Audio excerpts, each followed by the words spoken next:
Frères et sœurs, c'est quand même un peu ennuyeux de ramasser comme page d'évangile et comme lecture des récits de situations qui sont quand même pas très comiques. On a l'impression que le pauvre Job est complètement dépressif et qu'il en a complètement marre. Et que Job est occupé de dire, mais qu'est-ce que je suis venu faire sur la terre? Mais qu'est-ce que je suis venu faire sur la terre?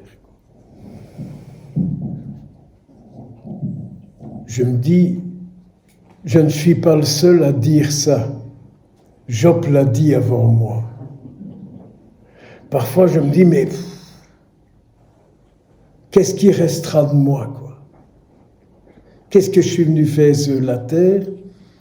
Qu'est-ce que j'ai réussi? On entend souvent des personnes qui disent ça, et surtout quand on prend de l'âge, et surtout quand on est atteint par la maladie, et qu'on ne voit pas trop ce qu'on est en train de faire, quoi. Vous savez, ces périodes de la vie où on attend le soir qui soit le matin et le matin qui soit le soir. Peut-être que ça vous arrive. Peut-être que ça vous arrive. En tout cas, moi, je ne vous cache pas, ça m'arrive. Et j'aime bien, alors, à ce moment-là, soit de mettre ma main dans ma poche et de toucher mon chapelet, parce que je me dis, c'est le seul objet intéressant qui peut me donner la vie que j'ai sur moi. Regardez un peu ce qui traîne dans vos poches, dans vos sacoches, dans vos sacs, qui peuvent vous donner de la vie. Ce serait quand même intéressant que vous fassiez ce petit exercice. Parce que mon mouchoir, il est bien intéressant. Mes clés, ça vaut le coup que je ne les perde pas. Mon portefeuille, c'est pas idiot de l'avoir. Mais quand je suis en souci, en difficulté, tous ces objets-là ne m'apportent pas grand-chose. Alors quand j'entends Job qui dit ça, je me dis, mais je n'ai pas envie de rester comme Job, et j'ai envie de demander au Seigneur, mais montre-moi pourquoi tu me laisses encore sur la terre. Faites cet exercice-là d'ici l'année prochaine. Montre-moi, Seigneur, pourquoi je suis encore sur la terre. Et vous finirez par comprendre que si vous et moi, nous sommes encore sur la terre, c'est parce que vous et moi, nous sommes la présence de Dieu. Nous sommes une présence que personne d'autre que vous et moi ne peut tenir. Certainement, vous allez me dire que vos enfants sont sympathiques, qu'ils sont charmants, qu'ils sont ceci, qu'ils sont cela, qu'ils ont bien réussi ça, qu'ils ont de beaux diplômes. Mais on n'en a rien à foutre de ça. Ce qui compte, c'est la présence de qui on est. C'est ça qui est important. Ce qui compte, c'est la présence de qui on est. Et vous savez bien que parfois vos petits-enfants viennent vous trouver et qu'ils viennent vous dire « Je vais avoir un examen, je vais avoir ceci, priez pour moi. Je vais avoir une opération, mais priez pour moi. » C'est quand même dire qu'il y a encore plein d'hommes, plein de femmes qui sont à la recherche d'autres qui sont capables de parler au Seigneur pour eux. C'est la place que vous avez à tenir. Parler au Seigneur de tout un monde qui ne lui parle pas, qui n'ose même pas lui parler, qui ne se croit même pas avoir le droit de lui parler. C'est pour ça qu'il demande à d'autres de le faire. c'est cette place-là que vous avez à tenir. Et pas commencer à dire « je suis dans un home, je ne marche plus, je ne fais plus ceci, je ne fais plus cela ». Je me demande si ce n'est pas la période la plus importante de la vie. Quand je vois des grands-parents qui ont encore comme fonction d'être à la garde des petits-enfants, n'est-ce pas? C'est bien, mais j'espère que ces grands-parents n'oublient pas que c'est une occasion pour eux de parler de Jésus, de parler de la Sainte Vierge, de parler de l'ange gardien à leurs petits-enfants. Car, on le sait, tout ce qu'on apprend aux tout petits reste pour l'éternité de leur vie. Ce qu'on apprend dans les premières années à un enfant, c'est ce qui ne le quittera jamais. C'est-à-dire, c'est les bases, c'est les fondements de sa vie. Parce que ce que vous lui apprendrez, c'est le bonheur pour sa vie intérieure. Après, on lui apprend des choses pour avoir une bonne place dans le monde. On lui fait faire des études, on lui fait apprendre plusieurs langues. Oh mon Dieu, plus il en connaît, mieux c'est. Ils ont des têtes comme des jukebox, c'est pas pour ça qu'ils chantent bien et juste. Ce qui compte, c'est une âme habitée et une âme bien faite. Alors vous comprenez que tout ce que vous apprenez à vos petits-enfants, vous leur donnez de la solidité pour l'éternité. Parce que lorsqu'arrive la catastrophe, la difficulté de la vie, s'ils n'ont pas de solidité intérieure, ils se cassent la figure au premier virage, au premier tournant.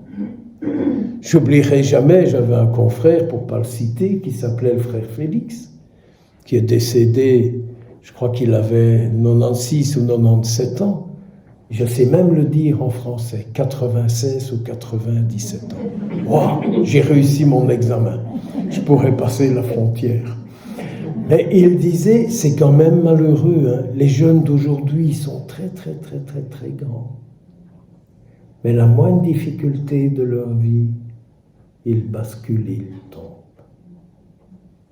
Alors, vous connaissez cette belle page d'Évangile où le Seigneur dit, mais tu es construit sur quoi, toi? Sur du sable ou sur du solide? Tu es construit sur quoi, toi? Sur du sable ou sur du solide? Eh bien, nous, on est peut-être un peu brinque-branlant, une dalle de travers et on vole sur sa caisse, avec notre corps, mais jamais avec notre âme. Alors vous voyez, quand j'entends Job, ça me fait penser aux grands-parents, à leur mission d'aujourd'hui. Donnez-leur ce que leurs parents ne penseront pas donner.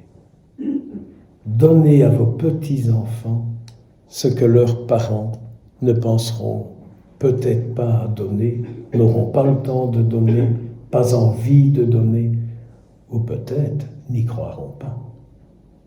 Mais surtout, n'allez jamais dire, vous pouvez demander à Jésus tout ce que vous voulez, tout ce que vous avez besoin, et il vous le donnera toujours. Faites pas ça.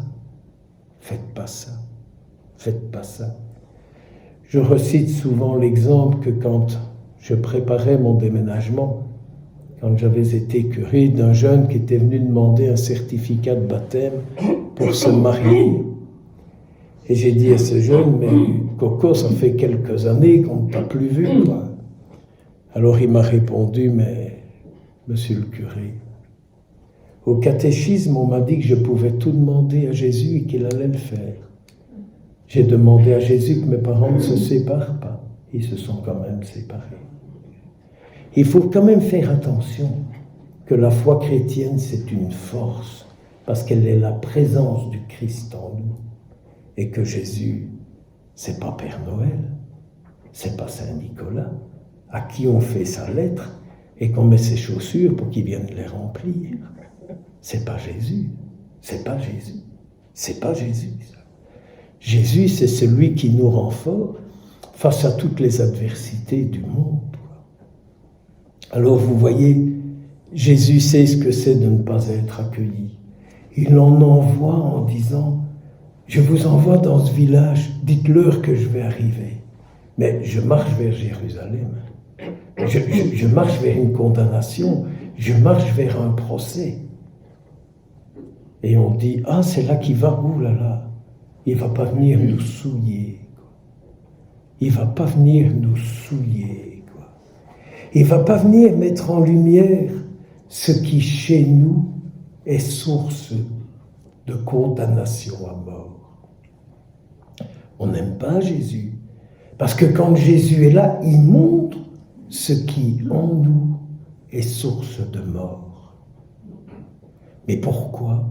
Pour que nous ayons la vie, pour qu'on ne meure pas, pour que nos vies ressuscitent. Quand Jésus passe, quand Jésus vient, il vient mettre en lumière ce qui, dans nos vies, donne la mort. Alors quoi, vous allez faire comme les disciples ? Vous allez dire, non, non, non, non, non, non, on va faire tomber le feu sur eux. Et Jésus dit, non, vous ne pouvez pas faire ça. Vous ne pouvez pas faire ça.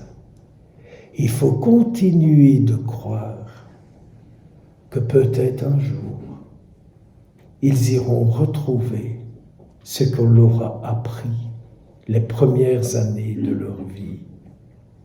Et ils vivront de ces années-là qui leur permettra de faire face à tout ce qui leur arrivera.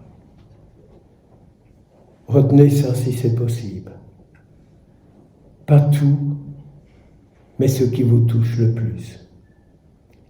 Laissez vivre tout cela en vous et vous serez pour le Seigneur, sa sainte présence, en pensée pour ceux que vous rencontrerez, en parole pour ceux qui auront besoin d'une parole de vie, en action pour ceux qui auront besoin d'un geste.